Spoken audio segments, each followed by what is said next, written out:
नमस्ते फ्रेंड, आप सभी का एक बार फिर से वेलकम। फ्रेंड्स, बैंक रिटायरीज के हेल्थ इंश्योरेंस स्कीम अभी भी अधर में, क्या होगा कुछ नहीं पता। हालांकि ये हमारे जितने भी लीडर्स हैं, अक्सर हम खंडेलवाल कमेटी रिपोर्ट के बारे में बात करते हैं और ये भी कहते हैं कि इसके इम्प्लीमेंटेशन डीएफएस ने कहा था, लेकिन 2012 से ये अप्रूव होने के बावजूद भी इम्प्लीमेंट नहीं हुआ। कारण बेटर नोज हमारे नेता जानते हैं। इसका क्या उचित रीजन है, इसके पीछे तो यूनियन है। लेकिन पिछले दिनों से जब आईबीए का हेल्थ इंश्योरेंस स्कीम आया और शुरू में ये अफोर्डेबल था, लेकिन धीरे धीरे इसका प्रीमियम बढ़ता गया। अब एक नई योजना जो सरकार ने, कैबिनेट ने अप्रूव की है, इसके अनुसार जो हमारे साथी 70 एवं उससे ऊपर के हैं, उनको आयुष्मान योजना के अंतर्गत ये सुविधा मिलेगी। जैसा कि मोदी गवर्नमेंट ने अपने चुनावी भाषण में कहा था और उसको इम्प्लीमेंट करने के लिए इसे कैबिनेट ने अप्रूव कर दिया। यानी कि 70 एंड उसके ऊपर के हमारे जो बैंक रिटायरीज हैं, उनको एक सहारा मिल गया और जल्दी है, उम्मीद है कि ये लागू भी हो जाएगा।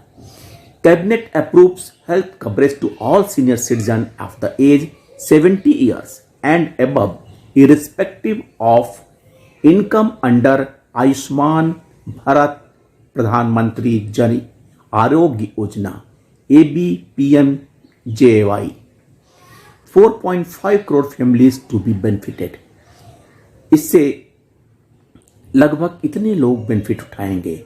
With this approval, all senior citizens of the age 70 years and above, irrespective of their socio-income status, would be eligible to avail the benefits of ABPMJAY. The eligible senior citizens would be issued a new distinct card under this scheme. The senior citizen of the age 70 years and above belonging to families already covered under this scheme will get an additional top-up cover of up to ₹5 lakh per year for themselves, which they do not have to share with the other members of the family who are below the age of 70 years.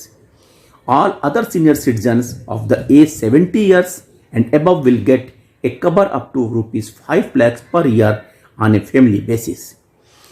Senior citizens of the age 70 years and above who are already availing benefits of other public health insurance scheme such as CGHS, ex-servicemen contributory health scheme, Ayushman Central Armed Police Force may either choose their existing scheme or opt for the ABPMJY. It has been clarified that senior citizens of 70 years and above who are under private health insurance policies or employees state insurance scheme will be eligible to avail benefit under this scheme. यानी कि जो हमारे bank साथी 70 and ऊपर के as के हैं, उनको ये सुविधा मिलेगी। अब जो NHI, जो नेशनल हेल्थ NHA के ऑफिशियल वेबसाइट पे लिखा है कैसे अप्लाई करेंगे, how to apply for Ayushman Bharat card for the age above 70 years. Step first क्या है? To begin the process, kindly proceed to the official website of Ayushman Bharat प्रधानमंत्री Jan Arogya Yojana by visiting जो लिंक दिया गया है। Step 2, if you are deemed eligible, it is imperative for you to authenticate your identity by verifying your Aadhaar card or ration card at a PMJY kiosk. Step 3, following the verification step, provide the necessary family identification documents as stipulated in the program requirement. Fourth, once the verification process is completed, you will be issued a e-card bearing a unique ABPMJY ID, which should be retained for future reference and access to the healthcare benefits under the scheme. Friends, लेकिन जो हमारे साथी 70 साल से नीचे हैं, यानी कि 60 साल से ऊपर और 70 साल के बीच में हैं, उनके लिए तो बैंक के पास वही आईबीए की योजना है, IBA group insurance, IBA health insurance.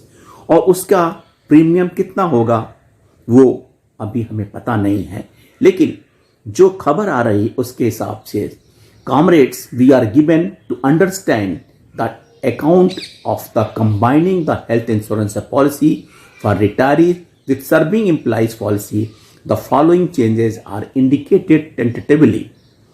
For workmen retirees, the base policy will be increased to rupees 3 lakhs and the premium without GST will be 24,191 rupees as against rupees 45,435 of the last year. So with GST at the current rate, it will be 28,545. which was rupees 53,613. Similarly, the base policy for officer retirees will be rupees 4 lakhs and the premium without GST will be 34,661 as against rupees 65,571 of the last year. With GST at the current rate, it will be rupees 40,900, which was rupees 77,373. However, other modalities like ceiling coverage, etc. are awaited. If the scheme is finalized on the above lines, it will be a big relief to the retirees. Please wait for the further details. और एक मजे की बात, government ने GST को reduction के लिए GST council में रखा हुआ था, जो 9 सितंबर की मीटिंग हुई, लेकिन वो डिफर कर दिया गया क्योंकि ये मुद्दा ग्रुप ऑफ मिनिस्टर को सौंप दिया गया है। उनका रिपोर्ट अक्टूबर में अवेट है और नवंबर में जब जीएसटी काउंसिल की नेक्स्ट मीटिंग होगी उसमें इसके बारे में कुछ डिसीजन लिया जाएगा, यानी कि जीएसटी 18% इंप्लीमेंट रहेगा या उससे कम होगा या वेव होगा, इसके बारे में अभी हम कुछ नहीं कर सकते।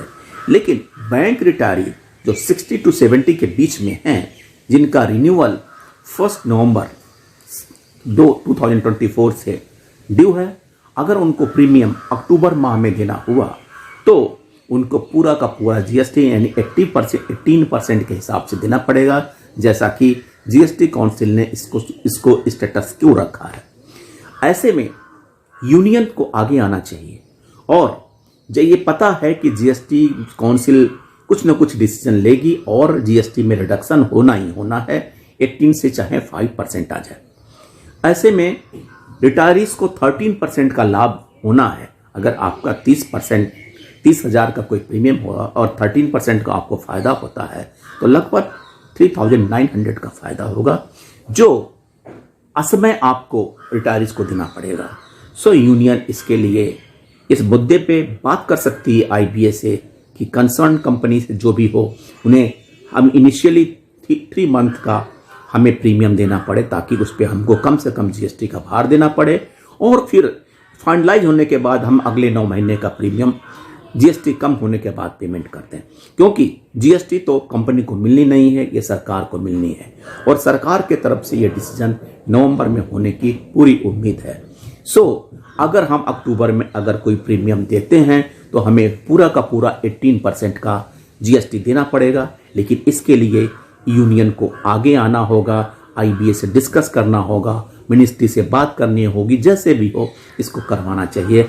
अगर वाकई बैंक यूनियन किसी बैंक रिटायरीज को रिलीफ देना चाहती है तो, नहीं तो ये बहुत बड़ा प्रश्न है, क्योंकि हमारे जो नेतागण हैं, CS वेंकटरमण हो चाहे बंदलिस हो, उनको बैंक रिटायरीज का कोई चिंता, कोई फिक्र नहीं है।